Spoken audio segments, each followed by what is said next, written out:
Welcome back to the Faceoff. I'm going to have to truncate this report that I've written on the visit to HP Pavilion because I was writing it last night. And to give you an idea of how long it is, I counted the words at 4,960.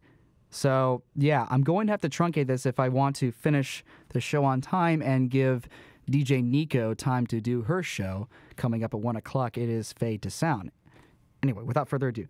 So, I went to this game with my girlfriend, Anne, who is a Sharks fan while I'm a Stars fan. So, we're fans of teams that are division rivals. And that was always going to be something interesting that I wanted to see.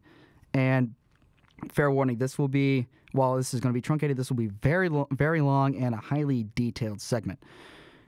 When you're going to a Sharks game, go to San Pedro Square in downtown San Jose, just down the street from HP Pavilion off Santa Clara Street. Parking there at the garage is $7, and there's also a lot of places to eat, such as the place we went to, Peggy Sue's. And it's the great thing about that place is you will see you pay as you order your food. So once you're done, you can exit and go to the game. And the thing to do, also the reason why you want to go to San Pedro Square is because you want to walk down Santa Clara Street with all the Sharks fans, because that will just get you going, because you realize just how important the game that you're going to is. The fans really care. They all flood the street of Santa Clara Street. It's actually a very cool spectacle. Now, here's a fun little fact about HP Pavilion. The Guadalupe River flows by HP Pavilion, and in March 1995, it flooded so badly that nobody could get to the arena, and the NHL had to postpone the game that was taking place that night.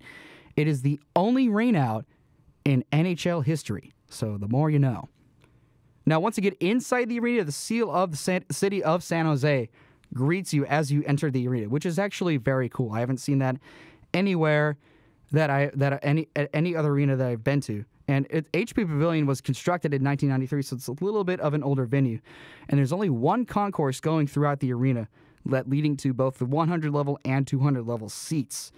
Throughout the concourse, the arena honors people who are either from San Jose or played on San Jose area teams. For example, I saw Brandi Chastain honored among the people that were there. And in fact, there's actually on one of the walls, the concourse contains the words, "This building is dedicated to the people of San Jose." I haven't seen anything like that in any other building that I have been to, and I've been going to games since 2000.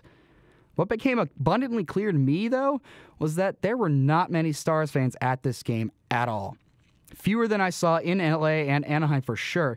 In fact, I counted 3 the entire time we were walking in the concourse, and we did one full lap around the concourse because we got there so early, we could just soak in the atmosphere that way. As we walked to the rink to see the warm-ups, it became clear why I saw so few Stars fans in the concourse, because they were all at the Stars tunnel waiting for the team to come out. And there was an interview going on between Darryl Ray and Vernon Fiddler of the Stars. Darryl Ray is the color commentator for the Dallas Stars. So that was actually kind of a cool thing to see. And once Fiddler finished the warm-up, the Stars skated out of the tunnel onto the ice for the warm-ups, and I got to cheer them on.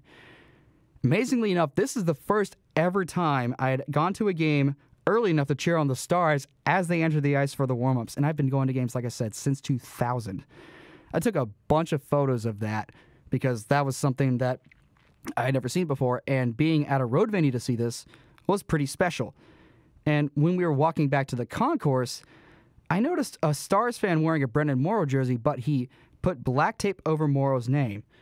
I wasn't really sure what to make of that, and I still don't know now that I think about it. When we sat in the second to last row of our section once we finally got to our seats, and it became clear that there's not a bad seat in the arena since HP Pavilion isn't that large. Actually, our seats were pretty damn good, but we did have to pay quite a bit for it, $51 a piece on StubHub. Now, that may seem like a lot, but those were $90 tickets at face value if you were looking at Ticketmaster. So while we did have to pay quite a sum for the tickets, it was still cheaper than face value. The seats at HP Pavilion, though, are pretty steep. If you're attending a game at HP Pavilion, whatever you do, do not, under any circumstances, lean forward in your seat. You will block somebody's view, and that person will yell at you for doing so. The arena even warns fans not to lean forward in their chairs for this reason. It's not a light issue either. Sharks fans take this seat-leaning policy very seriously. But given how small the venue is, you don't need to lean forward in your chair anyway. Now, the Sharks' pregame presentation is one of the best I've ever seen. The arena lowers a giant shark head from the rafters, covered by a black curtain, onto the ice. Sharky, the mascot for the Sharks, rappels from the rafters onto the ice to start things off. And once he lands, he walks to both ends of the ice to fire up both sides of the crowd. And boy, do they ever get fired up for Sharky. They go absolutely nuts. Then the arena plays music that closely resembles the theme from Jaws, which is understandable since they're the Sharks. If the Sharks skated out to the Jaws theme for the actual song they skate out to, it would make sense. It wouldn't be spectacular, but nobody would say it was bad either.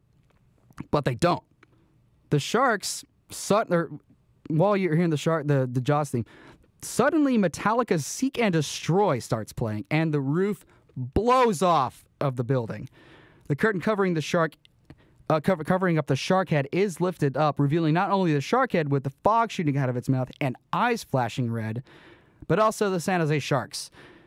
Now, because I'm biased, I will always say that the Stars entrance is the best because the Stars have their own fight song as they skate through a star, but this is a very close second.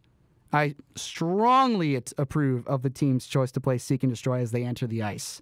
Seek and Destroy is an awesome song by itself, but it fits perfectly with the Sharks. In nature, as we all know, Sharks are very good at two things: seeking and destroying. In a hockey setting, Seek and Destroy is a song that is provocative and gets people going, and that's why it is an awesome song to skate out to. Now, since the Sharks are division rivals with the Stars, and that the Stars have eliminated the Sharks 3 times in the playoffs in the past, Sharks fans loathe the Stars. They also really don't like how Stars fans yell "Stars" during the banner, and they have an interesting tradition that only takes place when the Stars are in town. The arena tries so hard to prevent it from happening by letting the crowd sing the Star Spangled Banner instead of hiring a singer that day, but it never works. Every time the Stars lyric comes up, Sharks fans cover up the Stars fans in attendance yelling Stars by booing that lyric. So it sounds like, "Who's brought stripes and bright boo?" This is hostile territory, ladies and gentlemen. Even though I knew the boos were coming as I had heard about them, I made sure the fans around me, I made sure they heard me emphasize Stars during the banner. Furthermore, on the banner, if you're going to sing, this is a tip for people that are singers, if you're going to sing at the banner at HP Pavilion, when you hear "You suck" right before you start singing, that's not directed at you. Now, this didn't happen before the banner when I went there, oddly enough, because the arena didn't give this a chance to happen, actually. What normally happens right before the banner is one fan in section 209 yells, well, let's say, for example, "Hey, LA," and then the entire arena yells back, "You suck." First thing I noticed once the game started, first thing I noticed immediately was Sharks fans. They focus on nothing else but the game. I didn't hear any prolonged, loud conversations about what people did the day before or whenever. When it was game time, it was game time. And this worked out well for me for a couple of reasons. Because I'm also a very focused hockey watcher, and I was also in the second to last row, which only allowed for one row of fans to possibly heckle me should they have chosen to do so. There's heavy use of a synthesizer during breaks in action, and the beats are pretty catchy. I found myself clapping along to the synthesizer multiple times throughout this game. Then the Stars took a penalty later in the period after the Sharks did go up 1-0 after the Stars failed to cover the front of the goalie, or the crease clearly enough. They took a 1-0 lead. Then the Stars took a penalty later in the period, and Sharks fans have their own little tradition for Sharks power plays. Normally you hear the Jaws, when you're watching this, Jaws-like theme play while watching a Sharks game on television when they're announcing a penalty on the road team. What you don't see, though, normally is the fans moving their arms up and down and separating their fingers to emulate shark teeth. This is known as the chomp. My goal before this game was to celebrate at least one goal at HP Pavilion. It would have sucked to travel to San Jose from USC to see the Stars get shut out. But I was in quite for a surprise as the second period started. After Brent Burns scored to put the Sharks up 2-0, the game turned on a dime 35 seconds later when the Sharks were sloppy with the puck in their own zone and Eric Nystrom made them pay. And I got to celebrate in the Shark Tank that goal. It was a very short celebration, but I got to celebrate it. It was mission accomplished.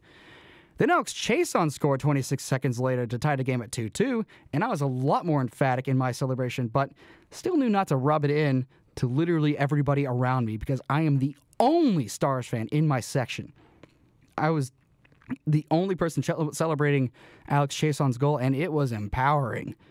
Then TJ Gagliardi scored a nice spinorama goal, and that made my elation short-lived. Everybody during the Sharks' fourth goal, everybody on television knew what was going on. There was a lengthy review, but nobody in the arena knew what was going on. But the further that the referees reviewed the call, the more concerned I got because I figured if they're reviewing it longer and longer that it might be a goal, and it turns out it was. Even though there was no replay available of the play, the referees ruled that the Sharks scored a goal because the puck crossed the line, even though there was no video to show that. So now it was a 4-2 game. The Stars had given up 3 goals in the second period, and after giving up none to the Ducks 2 days before. But even with the Stars giving up 3 goals, it felt different from a Stars fan perspective from other bad second periods because of how quickly the Stars scored their 2 goals. During the last 30 seconds of that period, a fan behind us kept repeatedly yelling to his younger daughter, "Anything can happen now." I applaud him for teaching his daughter to always watch every minute of the game. But this time nothing happened and the second intermission commenced. And I also took the time to play out all the reasons why there was absolutely no way I could come away from this game unhappy. If the Stars won this game, I'd be happy.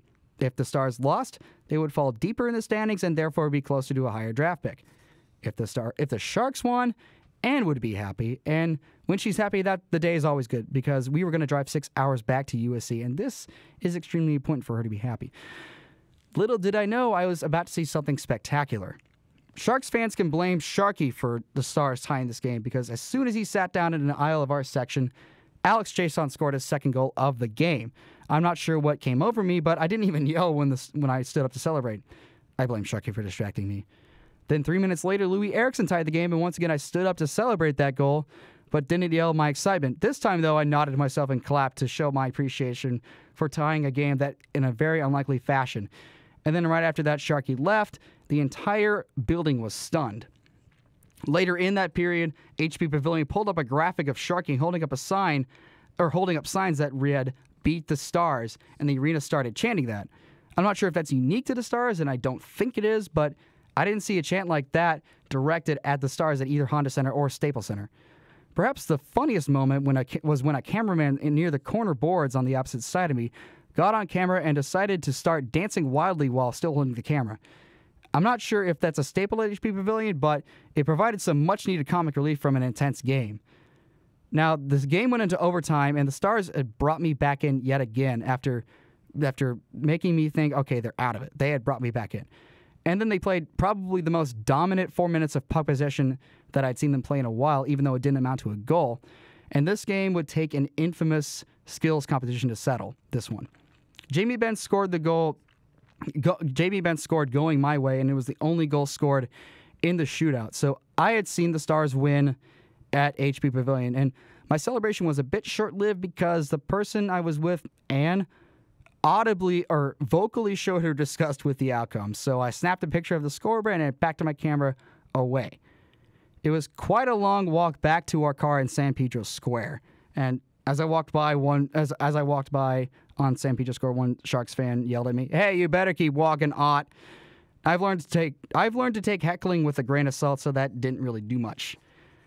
Now, would my experience have been a little different if I'd sat anywhere else and if the Sharks won? Of course. I would not have minded being in the last row because the venue's pretty small, but if I sat in a row near the front of a section, the likeliness of getting heckled by fans behind me might have been higher. I can't determine how Sharks fans would have felt after a win because the Stars won, but even when the Sharks were up 4-2, nobody was harassing me. If there's a place you need to catch a Stars game or any road game on the road, it's HP Pavilion. Now, I'm saying all these great things because the Stars won, but undoubtedly, this was one of the best NHL venues I've been to. And since I am actually over my normal time, I am going to have to cut my show. You have been listening to The Faceoff. Up next is DJ Nico. I apologize profusely for running over time. Thank you for spending your Monday afternoon listening to my show.